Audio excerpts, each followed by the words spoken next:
Death be not proud.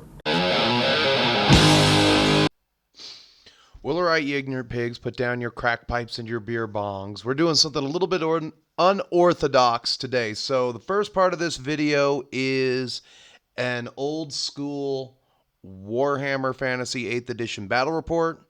If you want to skip ahead 20 minutes to the Warhammer the Old World Night Goblin list segment, I understand, but I figured I'd put them both in the same video because I'm attending a tournament on Saturday, so I might be busy Thursday night, which means there's no live stream, and there might not be a live stream on Sunday.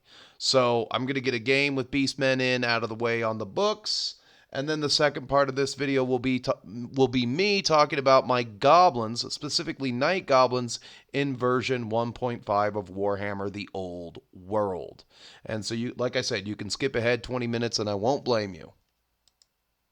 So, let's just start with a photograph of the Beastman army and what he's taking.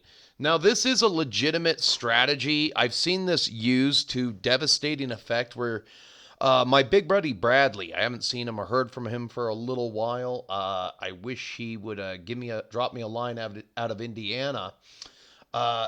So he played an Empire army a couple of times against me that had no wizards, and he would just soak up the consequences, and he actually beat me and drew the other game with that kind of a build. So this is a very, very heavy Beastman list. No wizards. Got a giant Doom Bowl right here. And then, let's see, can we make these a little bit bigger? Yeah, we can make that a little bigger. Okay, he's got a Bestigor Herd with a BSB. Those are the only two characters. A Gore Herd, a giant Gore Herd of 40. Both of these have full command here. Unit of Minotaurs, and a Gorgon. And that's what he's rocking for 2,000 points. And the strategy behind this is you flood the enemy opponent with wounds, force a decisive combat, and you basically win. It's a Kings of War strategy. I've seen that, but it does work. We got the goblins set up after this. We got 39 Night Goblin archers. We got 2 units of wolf riders with the full kit. They've got spears, bows, shields. Then we've got a giant blob. I think this is 77 Night Goblins in a unit here. Yeah, I just made that tray for them. I used to always run a giant 80 brick with the fillers that you see there, the Skull Pass fillers. That TP represents 9 Night Goblins, 2 Mangler Squigs, 1 Arachnarok Spider, and of course 6 Trolls. I always like to bring the Trolls in a lot of lists because, let's face it, they're a 50-50 shot, weapon skill 3, 4+ regeneration, they've got a stomp. If I'm fighting Chaos Knights and I happen to get the charge off, I can barf on them and actually inflict casualties upon them.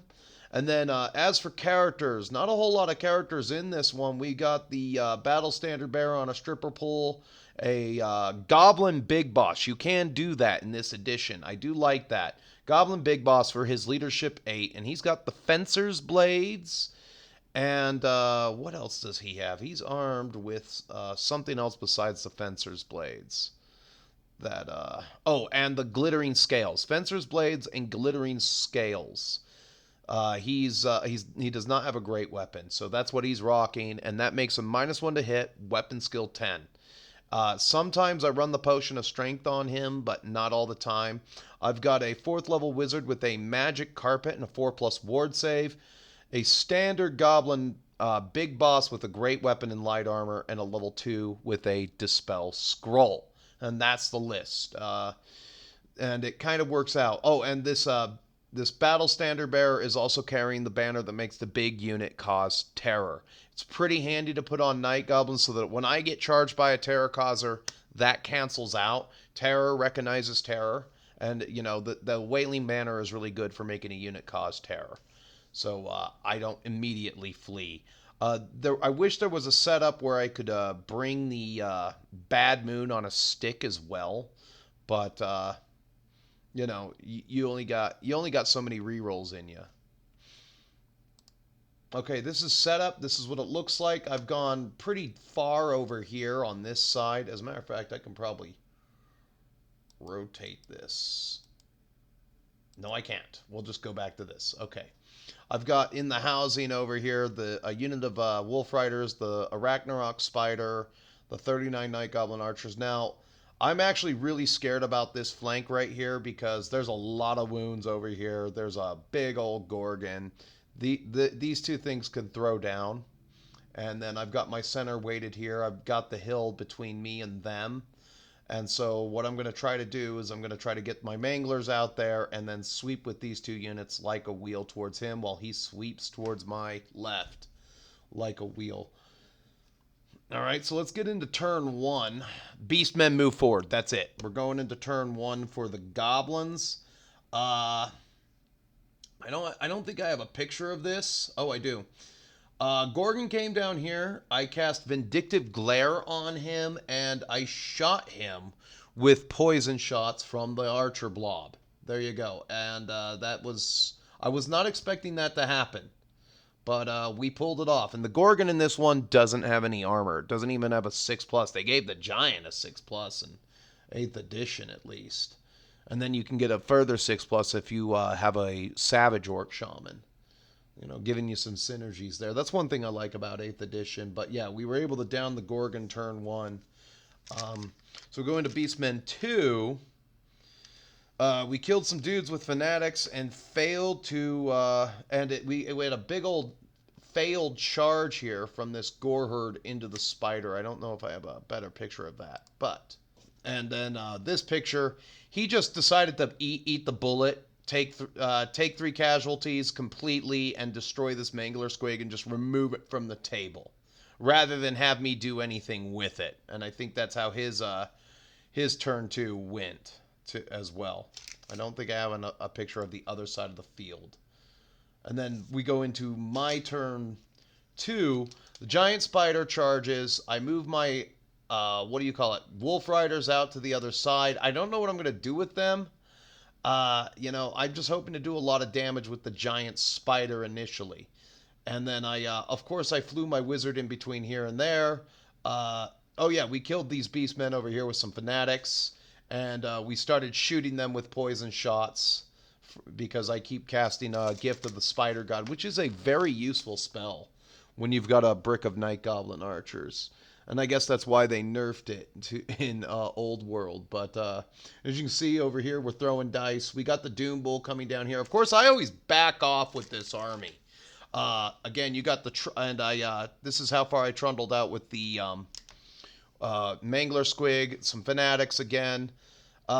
This is just a hill. Hills are open ground, so they don't kill Fanatics.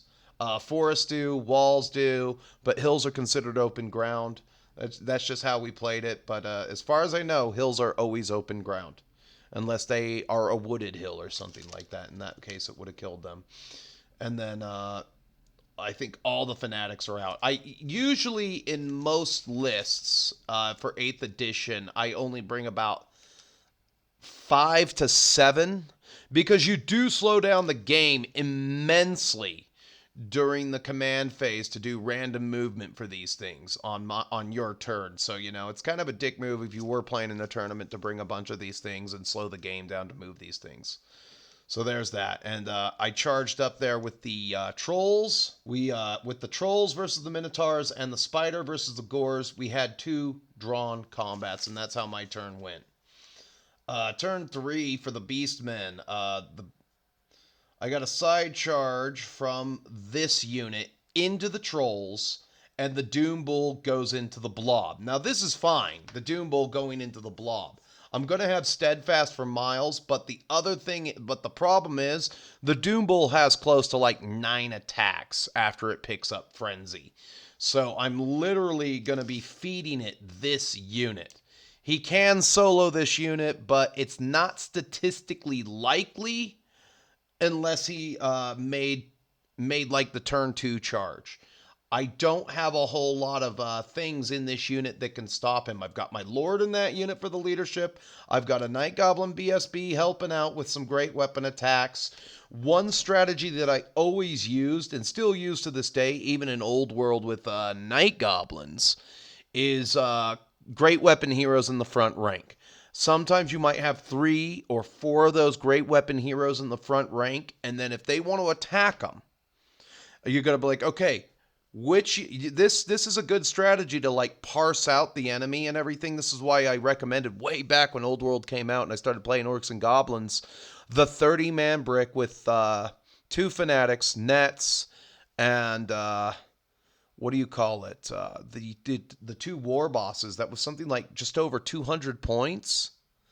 And if they attack the heroes, they've got to section off the guys who are in base contact, and then they have to roll separately for each hero. And then you're going to have those strength 6 weapons swinging back at weapon skill 4 all the time. And if you net the opponent, a lot of times what you do is you effectively make your toughness 4 goblins in the front rank, which are those heroes, -1 to wound. Really good strategy there. All right. And then so what happens here is the spider eats up. I think I got another photo here. Nope. I'm coming to that. The spider eats up some more of the gores in the 40-man blob, and with some unintended with some unintended help from my goblins in the bottom of my 3. Yep, with some unintended help because they charged in and they had no choice. Of course, on his turn 3, he won that combat, and we were steadfast with the Doom Bull. And then what happened here was Goblin's turn 3 comes around, and I just want to make sure I didn't miss anything on Beastmen. And this is what it looked like for the trolls after he side charged me. And then we have the fanatics out there. We have this guy going around. He hasn't been used yet, and so by my turn 4, I'm able to throw this guy into there. And then he, of course, lands right here next to this fanatic, and I kill a couple of these guys, and I just want to thin down that herd, because this is the biggest threat to my combat resolution down below. These trolls are not long for this world, and he has a Minotaur left on 1 wound. And this turn, actually, every time he attacked, let me just go back to the big brick here. Every time this Doom Bull attacked the big brick, I needed 6s to wound him. And I was getting an average of 2 to 3 wounds just with normal goblins. And the hero with his great weapon, the BSB, kept wounding him too. So we were putting on a wound, because you take 3 saves, you take 2 3+ saves. And then let's say you re-roll 1 and you make the 1 save, and then you take the strength 6 save and you fail the strength 6 save or something like that. But we were grinding down the Doom Bull. So there it is after that. We've got some 4 wounds on the Doom Bull. We cast, we put Gork Will Fix It on him, and that was pretty effective. That messed with him immensely.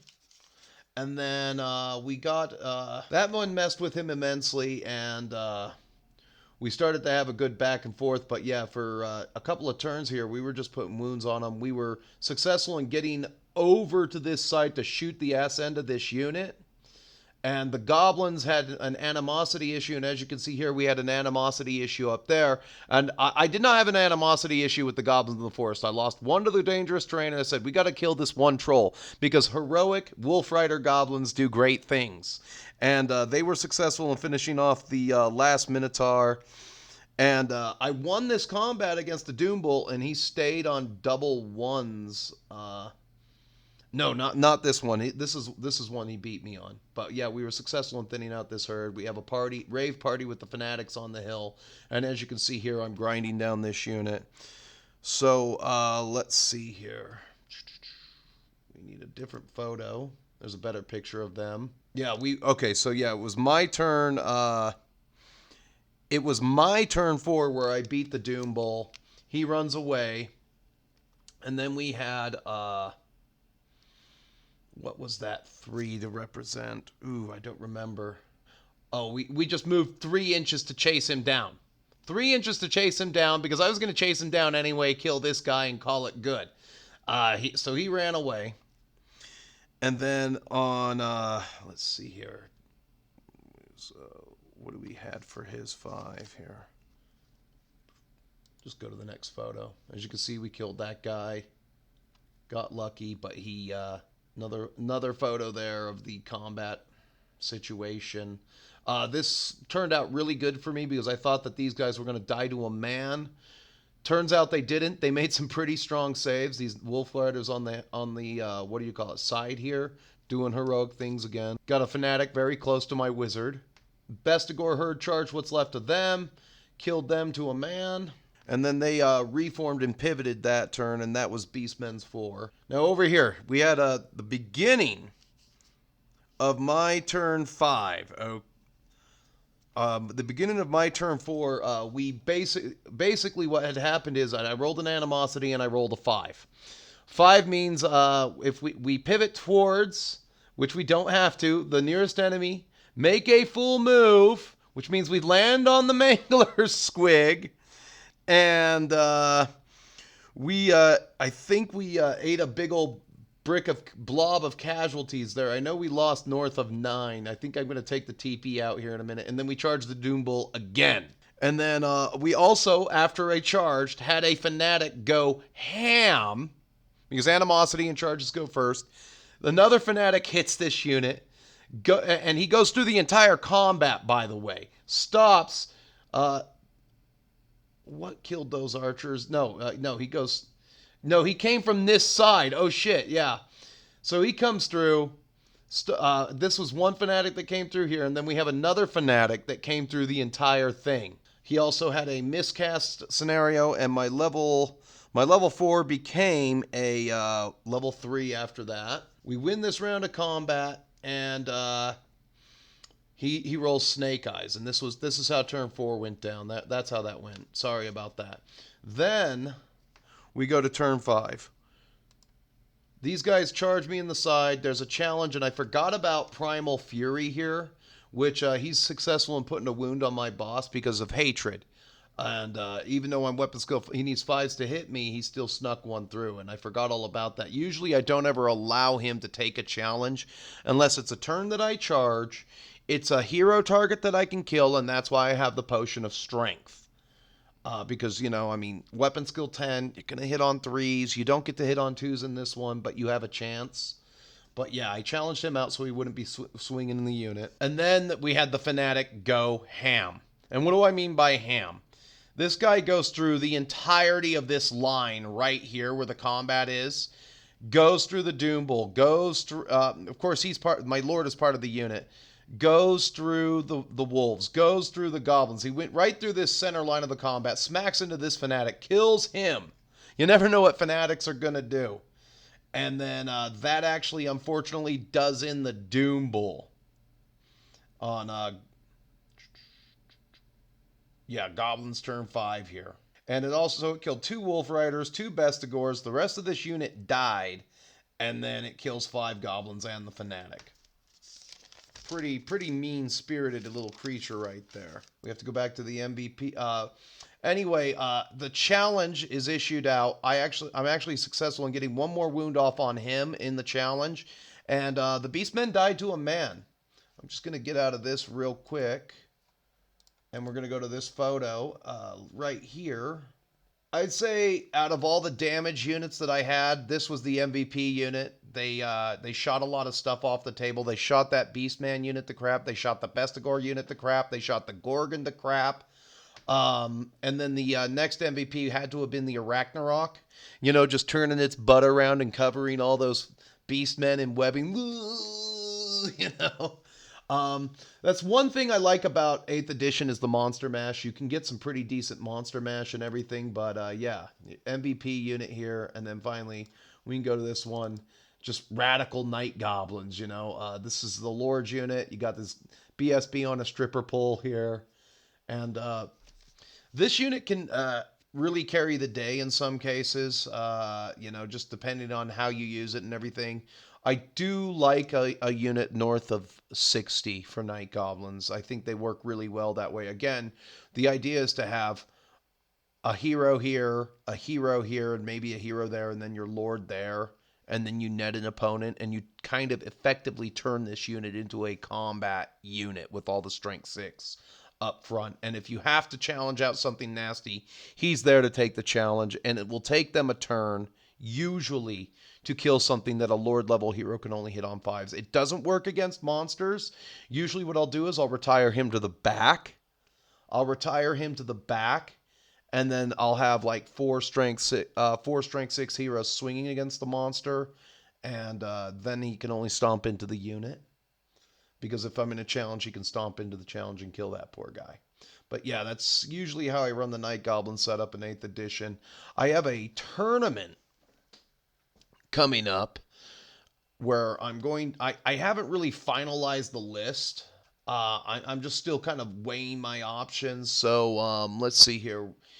I'm gonna be trying something different. I've got a Night Goblin War Boss with and this is for Old World. I've got a Night Goblin War Boss with a great weapon, the Bedazzled Helm, and effigy. Oh, and Marthog's Best Basher in this one. I don't know if I'm gonna be using the Bedazzled Helm and just a great weapon. I can actually trim a few points off of there. I was going back and forth. The Marthog's. I think I want it the other way around. Let's just fix that right now.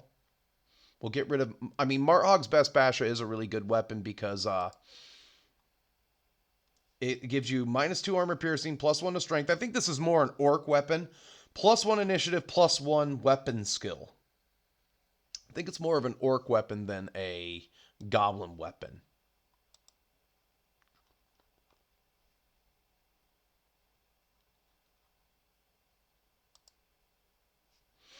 And then we take the great weapon.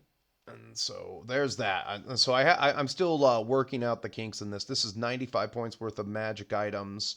And the whole point of him is if I get into somewhere nasty with a Lord level hero that's not on a monster, I can challenge him out and not get stomped on. Which does help, by the way, because stomps are just automatic. But I think this will make him scrappy. Like, I haven't decided yet. And then we got another Night Goblin Big Boss. I'm going to be bringing him on a Cave Squig with the glowy green amulet and Backstabber's Blade. As a matter of fact, I can't afford the Backstabber's Blade. I got to start shaving points if I'm going to take this setup here. So let's hurry up and do that. Because I'm a Night Goblin guy. I like Night Goblins. They're just one of my favorite armies. I'd say Night Goblins are probably my #1 go-to when it goes to greenskins. All the time. They're just like... I love them. I can't get enough of the Night Goblins. We're going to give him the Sword of Might. So now we're only 1 point over. Okay. And he's going to go down in this unit right here. 8 of these guys, the hoppers. And you got a boss in that one for an extra attack. I think I can trim some points. Okay. Got a Night Goblin Odd Knob with the Idol of Mork. Again, this isn't final. This is just an idea of what I'm bringing. And a level 3 with Buzzgob's Knobbly Staff. And he's not supposed to be on Illusion. So I've got one that's kind of re-rolling. I might just do 2 wizards that get the re-roll for casting instead of a re-roll for Dispel and cast. So I might find some points somewhere and put the Staff of Badoom on him. Because D3 in this new meta will be huge. Next up we've got a... not him, but a Night Goblin Big Boss on Cave Squig with Armor of Mork and the Wanda. You got to give him the Wanda, the Wanda, the Wallopa's one-hit wonder. And the Armor of Mork on him simply because I want them to be -1. So there's a little bit of magic defense, so you can't just magic missile these 2 units away. They'll be pretty... With the glowing green amulet and the magic resist 2, it'll be pretty hard to fireball them off the table. It can be done, but it's going to be pretty hard. Especially if you have the 2 fireballs. I think the artillery wizard in the new meta is going to be a thing of the past. Especially with... And then just a standard bearer... What's he got? He's got no magic items, just great weapon, standard bearer, real cheap. So I'm going to move some points around for my characters, not completely decided. 3 units strong Night Goblins. Don't know. I think I still want to take a unit of archers. And then, I mean, I like squigs. It's hard not to take the squigs and get squiggy with it. But we still got to find a point. And then, let's see here. Does that free me up if I get rid of this?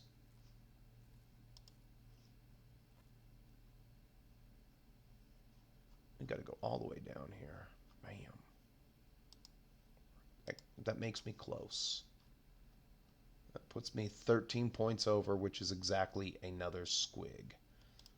Which I think we can get rid of the boss. There's no reason to have the boss in that unit. I don't even think he has an extra leadership point. Plus they'll be led by... Oh, he does. But they'll be led by a character anyway.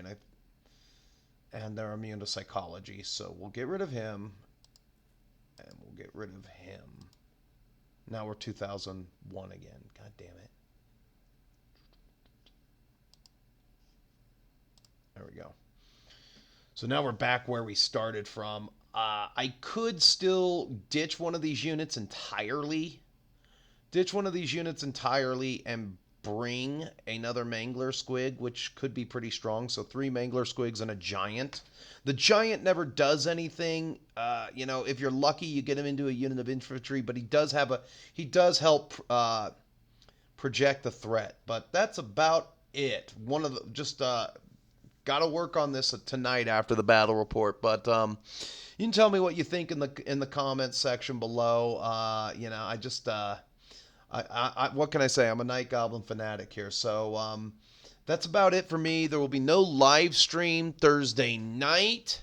If there is, it means I was lazy and didn't go to the boxing gym and get fit like I'm supposed to. And then Sunday, I don't know if there will be a live stream simply because I will most likely be editing the footage from the Old World tournament. And then we're going to me and my group are going to start an Old World campaign. We have a map campaign that we're going to do. I'm either going to bring Savage Orcs for that or Night Goblins purely. I'm having a little trouble with Night Goblins at 500 points. So if anybody has any ideas, put it in the comment section below. You're only allowed 2 heroes, no Lord characters yet.